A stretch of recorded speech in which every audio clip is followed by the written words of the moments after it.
Hello students, मैं नेहा माली welcome करती हूँ अपने YouTube channel Neha knowledge hub पर, जहाँ हम कंटिन्यू कर रहे थे केमिस्ट्री चैप्टर फर्स्ट को।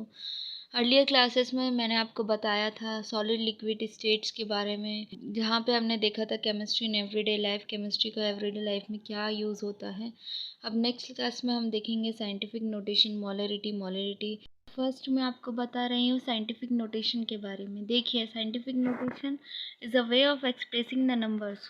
जो बड़े से बड़ा नंबर अगर छोटे से छोटा नंबर हो तो इन दो नंबर में, इन टाइप के नंबरों को हम कैसे एक्सप्रेस करते हैं डेसिमल फॉर्म में। तो ये सब हम जानते हैं साइंटिफिक नोटेशन के थ्रू। साइंटिफिक नोटेशन एक स्टैंडर्ड फॉर्म है नंबर्स को लिखने का, जहाँ हम बेस 10 नोटेशन को कॉमनली यूज करते हैं। जैसे कि मैंने यहाँ पे आपको यहाँ पे मैंने एक साइंटिफिक नोटेशन आपको बताया है, non zero numbers are written in the form of m into 10⁻⁴n। तो यहाँ पे जो है, हम यहाँ पे बता रहे हैं कि n टाइम्स 10⁻⁴n रेस्ट कर रही है। यहाँ पे जो n है वो है एक integer and the coefficient m is non zero real number, जो कि 1 से लेके 10 के बीच में आ सकता है। देखिए स्टूडेंट्स, इसको हम टर्मिनेटिंग डेसिमल बोलते हैं। टर्मिनेटिंग डेसिमल आपको पता ही होगा, जो रिपीटेड होते हैं। And the integer n is called exponent, और जो रियल नंबर m है उसको हम सिग्निफिकेंट और मैंटिसा कहते हैं। टेबल में आप देख सकते हैं decimal notation and scientific notation. जैसे कि यहाँ पे देखिए टू को हम किस तरीके से साइंटिफिक नोटेशन में लिख सकते हैं, 2 इंटू 10⁻⁴।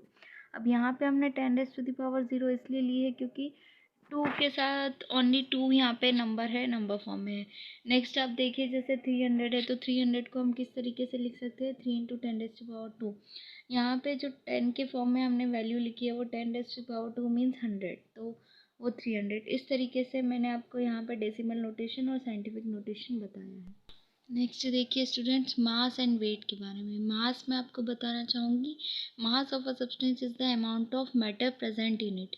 किसी सब्सटेंस में कितना अमाउंट में मैटर है उसको हम उसका मास बोलते हैं। वहीं वेट की बात करेंगे तो उसके द्वारा कितनी फोर्स एक्सर्ट हो रही है, उस ऑब्जेक्ट के द्वारा कितनी फोर्स एक्सर्टेड हो रही है, उसको हम उसका वेट कहते हैं। तो स्टूडेंट्स, मास होता है जो सब्सटेंस का, वो होता है कांस्टेंट, और वेट चेंज हो जाता है from one place to another. अगर हम एक जगह से दूसरी जगह जा रहे हैं तो हमारा जो वेट है वो चेंज हो जाएगा। जैसे कि एग्जांपल के लिए बता सकते हैं कि चांद पे अगर हम जाएंगे तो हमारा वेट अलग होगा, और अर्थ पे अगर हम हैं तो हमारा वेट अलग होगा। वहीं हम वॉल्यूम की बात करेंगे तो volume is the unit of length of cube. Normally जब हम वॉल्यूम मेज़र करते हैं तो यहाँ पे लिक्विड क्वांटिटी की बात आती है, कि जो भी लिक्विड चीज़ें होती हैं हम जो उसका जो मेज़रमेंट होता है हम वॉल्यूम के थ्रू करते हैं। नेक्स्ट देखिए student, density. Density is the substance in its amount of mass per unit volume. तो हम नॉर्मली बोलते हैं mass per unit volume is known as its density. Density की जो ऐसा यूनिट होती है केजी पर मीटर क्यूब है। नेक्स्ट देखिए स्टूडेंट्स, टेम्परेचर। टेम्परेचर में 3 कॉमन स्केल्स हम नॉर्मली यूज करते, जो 3 कॉमन स्केल्स हैं वो है degree Celsius, degree Fahrenheit and Kelvin. तो ये तीनों इंटर रिलेटेड है एक दूसरे से। मान लीजिए हमें सेल्सियस में टेम्परेचर फाइंड आउट करना है, तो फ़ारेनहाइट हमको टेम्परेचर फ़ारेनहाइट में पता होना चाहिए, -32 है, और उसका हम मल्टीप्लाई करते हैं 5/9 से। वहीं मान लीजिए हमें सेल्सियस में पता है, उसको हमें फ़ारेनहाइट में चेंज करना है, तो इसके लिए इसका इन्वर्स फार्मूला हो जाएगा। तो यहाँ पे जो फ़ारेनहाइट और सेल्सियस है एक दूसरे के कन्वर्शन है। नेक्स्ट मैं आपको बहुत ही इंपॉर्टेंट लॉज के बारे में बताऊंगी, जहाँ पे हम देखते हैं लॉज ऑफ केमिकल कॉम्बिनेशन। तो laws of chemical combination of the elements to form compound. तो यहाँ पे हम 5 बेसिक लॉज के बारे में जानेंगे। स्टूडेंट्स, जो हमारी फर्स्ट लॉ है वो है law of conservation of mass. This law is given by Antoine Lavoisier in 1789। Antoine Lavoisier के द्वारा ये दी गई थी। इस लॉ के अकॉर्डिंग हम देखते हैं matter can nether be created nor be destroy. Matter को ना ही हम क्रिएट कर सकते हैं और ना ही डिस्ट्रॉय करते हैं। तो फर्स्ट लॉ हमारी बेस्ड है कंजर्वेशन ऑफ मास के ऊपर। सेकेंड लॉ हम स्टूडेंट सीखेंगे law of definite proportion. This law is given by, ये लॉ हमें दी गई थी फ्रेंच केमिस्ट जोसेफ प्रॉस्ट के द्वारा। इस लॉ के अकॉर्डिंग हम देखते हैं कि a given compound always contain exactly the same proportion of the element by weight. एक कंपाउंड में जितने भी एलिमेंट कंटेन होते हैं उनका वेट बाय प्रोपोर्शन वो सेम होता है। थर्ड लॉ हम देखेंगे लॉ ऑफ मल्टीपल प्रोपोर्शन। ये लॉ डाल्टन्स के द्वारा दी गई थी 1803 में। According to this law, if two elements can combine to form more than one compound, the mass of one element that combine with fixed mass to the other element are in the ratio of small whole number। ये multiple proportion law में आपको मैं बताना चाहूँगी, अगर दो element है उनको कंबाइन कर कर एक कंपाउंड बनाया जाता है, तो जो मास है उस एलिमेंट का वो उनके फिक्स्ड मास के अकॉर्डिंग है, किनके, जो दो अदर एलिमेंट थे, और उनका जो हम देखते हैं जो रेशियो होता है वो स्मॉल होल नंबर में होता है। जैसे कि आप एग्जांपल देखिए, हाइड्रोजन को हम ऑक्सीजन के साथ कंबाइन करते हैं तो वाटर और हाइड्रोजन परऑक्साइड देखते हैं। तो जहाँ पे वाटर और हाइड्रोजन परऑक्साइड की बात करेंगे तो वाटर में जो उसका मास है वो अलग होगा, और हाइड्रोजन परऑक्साइड में जो उसका मास है वो अलग होगा। नेक्स्ट स्टूडेंट्स, फोर्थ लॉ है गेलुसाक law of gaseous volume.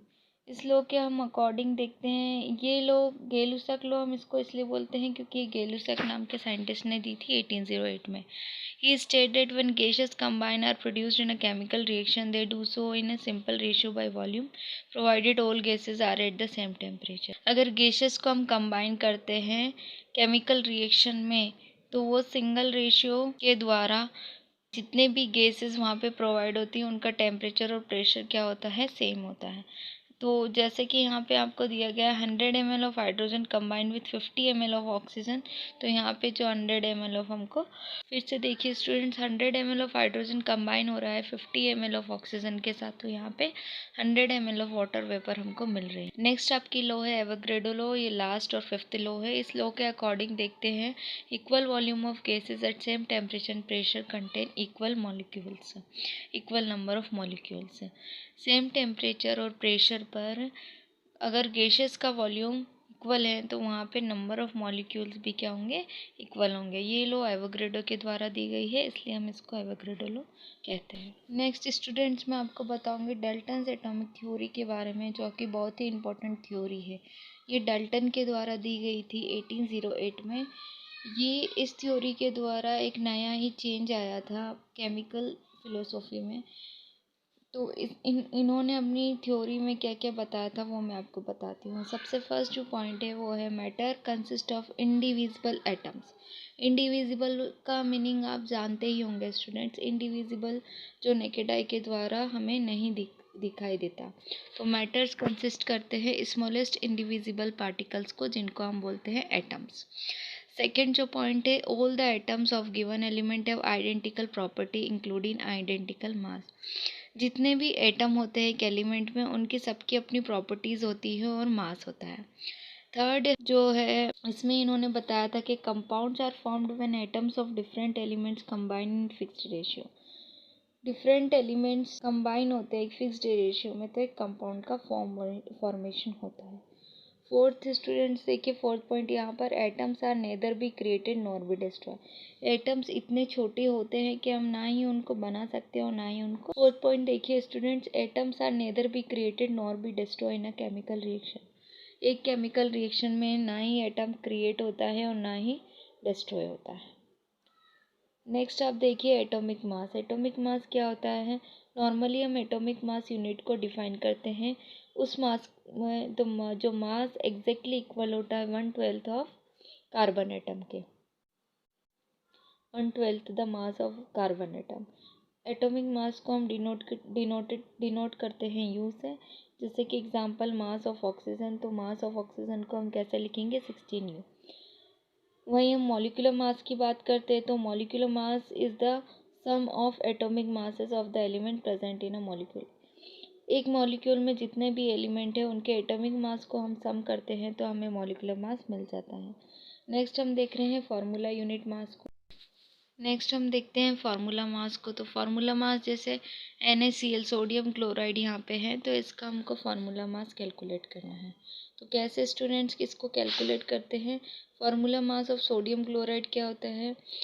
Sodium जिसका सिंबल Na होता है उसका एटॉमिक मास 23 है। वहीं पे क्लोरीन का जो मास होता है, सोडियम का मास 23 होता है और जो क्लोराइड है मीन्स क्लोरीन का मास 35 होता है। इन दोनों के मास को हम सम प्लस कर देखते हैं तो वो हमारा फार्मूला मास होता है।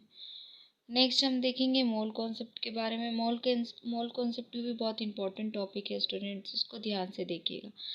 1 mole is the amount of substance that contains many particles as their atoms are exactly 12 gram of 12 carbon isotopes।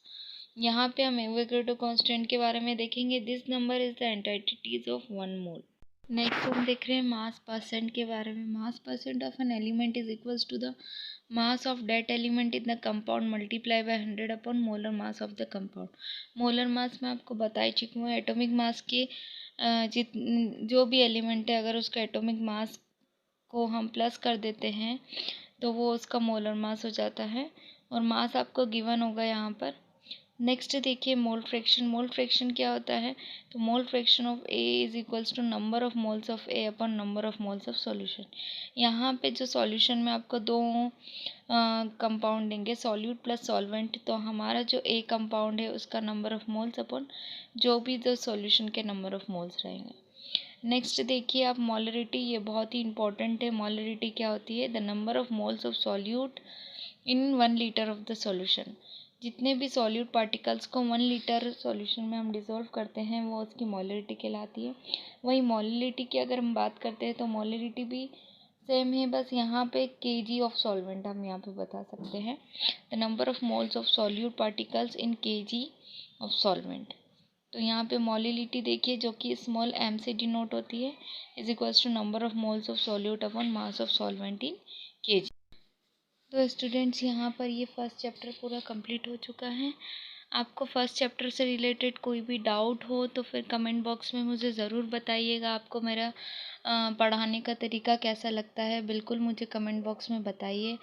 Students, आपको अगर मेरे पढ़ाने का तरीका पसंद आता है तो मेरे चैनल को लाइक कीजिए, सब्सक्राइब कीजिए। नेक्स्ट मैं आपको नेक्स्ट चैप्टर के बारे में बताऊंगी नेक्स्ट क्लास में, तो please subscribe my channel so आपको और बाकी इन्फॉर्मेशन मिलती रहे। Thank you.